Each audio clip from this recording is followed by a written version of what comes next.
ಒಂದು ಸೌಜನ್ಯ ಕೇಸ್ ಬಗ್ಗೆ ಸರಿ ನಮ್ ದೂತ ಸಭೆಯ ಪ್ರಜೆಗಳು ಇಷ್ಟೊಂದು ಕೇಳ್ತಿದಾರಲ್ಲ ಈ ಒಂದು ಕೇಸ್ ಬಗ್ಗೆ ವಿಡಿಯೋ ಮಾಡುವ ಅಂತ ಸೌಜನ್ಯ ಕೇಸ್ ಬಗ್ಗೆ ನಾನು ರಿಸರ್ಚ್ ಸ್ಟಾರ್ಟ್ ಮಾಡಿದೆ ಅಂಡ್ ಟ್ರಸ್ಟ್ ಮೀ ಎಷ್ಟೊಂದು ಕಾಂಪ್ಲೆಕ್ಸ್ ಈ ಒಂದು ಕೇಸ್ ಇದೆ ಅಂತಂದ್ರೆ ನನ್ ತಲೆನೇ ಕೆಟ್ಬಿಡ್ತು. ಬಟ್ ಡೋಂಟ್ ವರಿ, ನಿಮ್ಗಂತೂ ಪ್ರತಿ ಒಂದನ್ನ ತುಂಬಾ ಸಿಂಪಲ್ ಆಗಿ ಅರ್ಥ ಮಾಡಿಸ್ತೀನಿ. ಅನ್ಕೊಳ್ಳಿ ಒಂದು ಊರು, ಆ ಊರಲ್ಲಿ ಒಂದು ಗೌಡ್ರ ಕುಟುಂಬ ಇದೆ ಅಂಡ್ ಆ ಗೌಡ್ರ ಕುಟುಂಬ ತುಂಬಾನೇ ಪವರ್ಫುಲ್, ಲೈಕ್ ನಾವು ಮೂವೀಸ್ ಅಲ್ಲಿ ನೋಡ್ತೀವಲ್ಲ ಹಂಗೆ. ಸೊ ಗೌಡ್ರ ಊರು ಬಂದು ಧರ್ಮಸ್ಥಳ ಅಂತ. ಆ ಒಂದು ಊರಲ್ಲಿ ಇವ್ರಿಗೆ ಸಖತ್ ಕಂಟ್ರೋಲ್ ಇರುತ್ತೆ. ಈವನ್ ಅದೇ ಒಂದು ರೀಜನ್ ಅಲ್ಲಿ ಇರುವಂತಹ ಒಂದು ತುಂಬಾನೇ ಪಾಪ್ಯುಲರ್ ದೇವಸ್ಥಾನನು ಸಹ ಇವರೇ ಕಂಟ್ರೋಲ್ ಮಾಡ್ತಿರ್ತಾರೆ. ಆ ಒಂದು ದೇವಸ್ಥಾನ ಇಂದ ಈ ಗೌಡ್ರ ಕುಟುಂಬಕ್ಕೆ ಎಷ್ಟೊಂದು ದುಡ್ಡು ಬರ್ತಾ ಇರುತ್ತೆ ಅಂತಂದ್ರೆ ಅದೇ ದುಡ್ಡಲ್ಲಿ ಇವರು ಬೇಜನ್ ಪ್ರೈವೇಟ್ ಪ್ರೈಮರಿ ಅಂಡ್ ಹೈಸ್ಕೂಲ್ಸ್ ನ ಸ್ಥಾಪನೆ ಮಾಡಿರ್ತಾರೆ.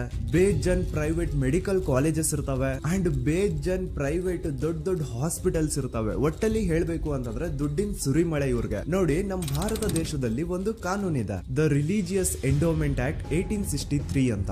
ಬೇಸಿಕಲಿ ಈ ಒಂದು ಕಾನೂನು ಏನ್ ಹೇಳುತ್ತೆ ಅಂತಂದ್ರೆ ಭಾರತದಲ್ಲಿ ಯಾವ್ದೆಲ್ಲ ಹಿಂದೂ ಟೆಂಪಲ್ಸ್ ಇದಾವೋ ಅವೆಲ್ಲ ಗವರ್ಮೆಂಟ್ ಪ್ರಾಪರ್ಟಿ. ಆ ಹಿಂದೂ ಟೆಂಪಲ್ಸ್ ನ ಮ್ಯಾನೇಜ್ಮೆಂಟ್ ಎಲ್ಲ ಗವರ್ಮೆಂಟ್ ಕೈಗೆ ಹೋಗಿ ಗವರ್ಮೆಂಟ್ ಡಿಸೈಡ್ ಮಾಡುತ್ತೆ ಆ ಮ್ಯಾನೇಜ್ಮೆಂಟ್ ಅಲ್ಲಿ ಯಾರ್ ಕೆಲ್ಸಕ್ಕೆ ಇರಬೇಕು, ಯಾರ್ ಕೆಲ್ಸಕ್ಕೆ ಇರಬಾರ್ದು ಅಂಡ್ ಆ ಟೆಂಪಲ್ ಇಂದ ಬರ್ತಿರುವಂತಹ ಡೊನೇಷನ್ ಅಮೌಂಟ್ ನ ಏನ್ ಮಾಡ್ಬೇಕು ಅಂತ. ಸೊ ಈ ಒಂದು ಕಾನೂನಿನ ಪ್ರಕಾರ ಗವರ್ಮೆಂಟ್ ಇಂಡಿಯಾದಲ್ಲಿರುವಂತಹ ಆಲ್ಮೋಸ್ಟ್ ಎಲ್ಲಾ ಹಿಂದೂ ಟೆಂಪಲ್ಸ್ ನ ತನ್ನ ಕಂಟ್ರೋಲ್ ಅಲ್ಲಿ ತಗೋತಾ ಇರ್ಬೇಕಾದ್ರೆ ಗವರ್ಮೆಂಟ್ ಅಫಿಷಿಯಲ್ಸ್ ಧರ್ಮಸ್ಥಳ ಶ್ರೀ ಮಂಜುನಾಥ ದೇವಸ್ಥಾನಕ್ಕೂ ರೀಚ್ ಔಟ್ ಮಾಡ್ತಾರೆ. ಅಂಡ್ ಆಗ ಇಷ್ಟು ದಿನ ಟೆಂಪಲ್ ನ ಕಂಟ್ರೋಲ್ ಮಾಡ್ತಿದ್ದಂತಹ ಆ ಗೌಡ್ರ ಕುಟುಂಬ ಏನ್ ಹೇಳುತ್ತೆ ಗೊತ್ತಾ? ಇಲ್ಲ ಇಲ್ಲ, ಇದು ಹಿಂದೂ ಟೆಂಪಲ್ ಅಲ್ಲ, ಇದು ಜೈನ್ ಫ್ಯಾಮಿಲಿಗೆ ಬಿಲಾಂಗ್ ಮಾಡುವಂತಹ ಒಂದು ಪ್ರೈವೇಟ್ ಟೆಂಪಲ್ ಅಂತ ಹೇಳ್ತಾರೆ. ನಾನ್ ಇಷ್ಟು ದಿನ ಧರ್ಮಸ್ಥಳ ಶ್ರೀ ಮಂಜುನಾಥ ದೇವಸ್ಥಾನ ಒಂದು ಹಿಂದೂ ಟೆಂಪಲ್ ಅಂತ ಅನ್ಕೊಂಡಿದ್ದೆ. ಆದ್ರೆ ಈಗಷ್ಟೇ ನನಗೂ ಗೊತ್ತಾಗಿದ್ದು ಇದು ಹಿಂದೂ ಟೆಂಪಲ್ ಅಲ್ಲ, ಇದು ಒಂದು ಜೈನ್ ಫ್ಯಾಮಿಲಿಗೆ ಬಿಲಾಂಗ್ ಮಾಡುವಂತಹ ಪ್ರೈವೇಟ್ ಜೈನ್ ಟೆಂಪಲ್ ಅಂತ.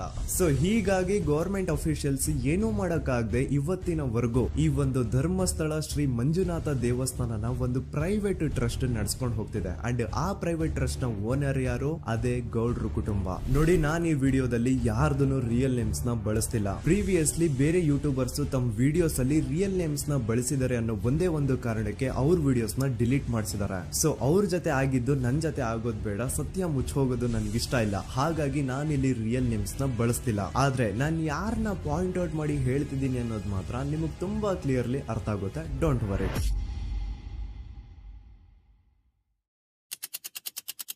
ದಿನಾಂಕ 9/10/2012. A very normal day for everyone except Soujanya. Dharmasthala ಹತ್ರ ಇರುವಂತಹ ಪಂಗಳ್ ಅನ್ನೋ ಒಂದು ಸಣ್ಣ ಹಳ್ಳಿಗೆ ಬಿಲಾಂಗ್